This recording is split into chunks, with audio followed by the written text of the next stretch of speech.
भगवान नरसिंह की कहानी।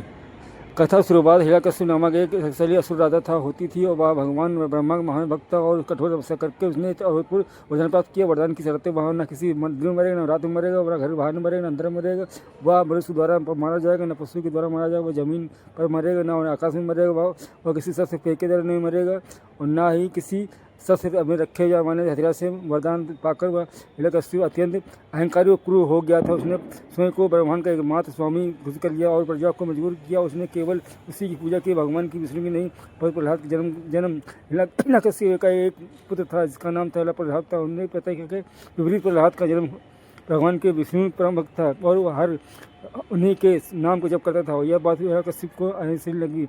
उसने प्रहलाद को कई बार समझाया, डराया और दंडित किया। वह विष्णु की भीड़ छोड़कर वह प्रहलाद पर अत्याचार। जब प्रहलाद की भक्ति नहीं छोड़ी तो क्रूर हिरण्यकश्यप ने उसने मारने की कई आचारण प्रयास किए। उसने प्रहलाद को पकड़ पहाड़ को फेंकवाया और उसे विष पिलाया। उसे हथियार पैरों से छुपाने की कोशिश की, उसे आग में जलाया। होलिका के साथ अग्नि जलाने की वरदान वाली थी। अंततः होली जल गई और प्रहलाद बच गया, लेकिन भगवान विष्णु की कृपा से प्रहलाद का सुरक्षित निकल गया।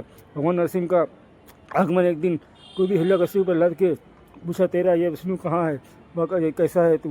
प्रहलाद ने निखारित होकर तो अत्यंत कहा, प्रत्यय जी मेरे प्रभु है, कल में विराजमान है, वह मुझमें है, आप में सब में है।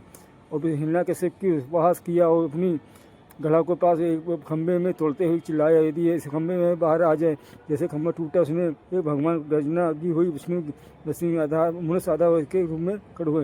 हिरण्यकश्यप वध भगवान श्री नरसिंह के प्रकट होकर हिरण्यकश्यप को पकड़ लिया। उसने वरदान को निकल किया और बिना वध किए न दिन में न रात में न संध्या शाम न समय में मारा, न घर के अंदर न मारा, न उन्होंने दरवाजे के बाहर देवी को मारा। वह मनुष्य के पशु था, न नरसिंह आधा सिंह थे, वो जमीन न आकाश में उन्हें जांघों लिटाते हुए मारा। नसत से उसका पेट फाड़ के दिया। इस प्रकार भगवान